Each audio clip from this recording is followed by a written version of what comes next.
The COVID-19 pandemic has created an unprecedented health and economic crisis across the globe. Churches have been spotted setting the pace in the fight against the novel coronavirus that has rendered business unusual around the globe. Many churches have joined the bandwagon to help the vulnerable members of the society as they also take care of the congregations. The COVID fund team, which we believe will be used. Over the weekend, Crisis the Answer Ministries Citam gave its check of 10 million shillings to help the government reach the struggling families and vulnerable citizens during these hard times. So Citam is coming from the point of view that this is a national disaster and we need to be part of helping mitigate this challenge. And so it is in that spirit that we decided on behalf of our members to give these resources to the COVID-19 fund. The deadly virus has painfully pressed many pastors who directly depended on church offerings for livelihood. Dr. Ginde, when asked on how the church is dealing with the situation, said struggling pastors will be assisted by any means possible to keep them moving. The third level of support that we are doing is we are recognizing that there are pastors who are really affected by this whole pandemic.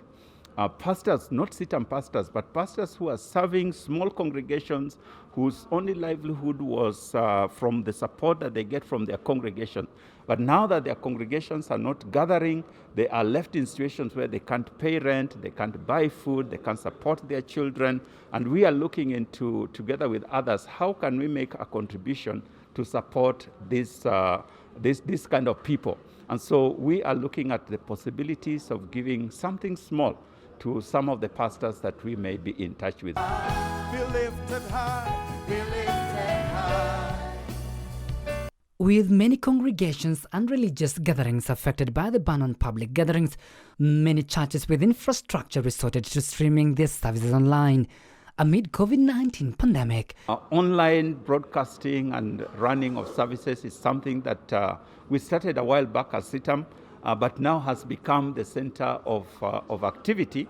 And so there are many churches that have adopted the same and are doing the same. But what about churches that do not have the appropriate capability to stream their services online? Of course, there are those churches that are in rural areas or low-income areas that are not able to do the same. But I realized that Jesus had no place where he was meeting with these people. He went round from home to home, street to street, and he ministered to thousands of people in that way.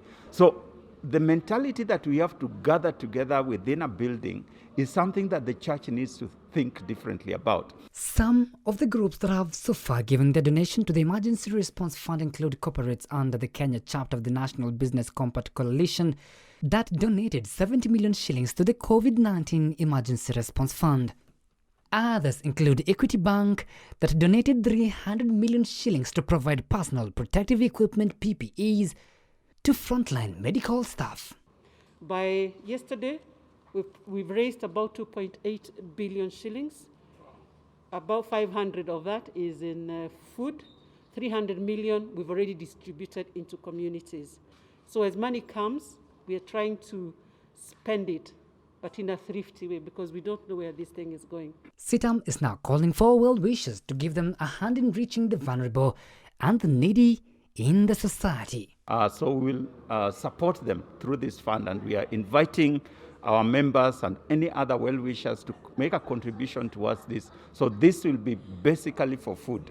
We are not giving for rent or any other thing. We're giving food so that one can survive during this season. Despite all these efforts, many church congregations are still left thirsty, eagerly waiting for resumption of services. Mark Kimondo for Hope TV.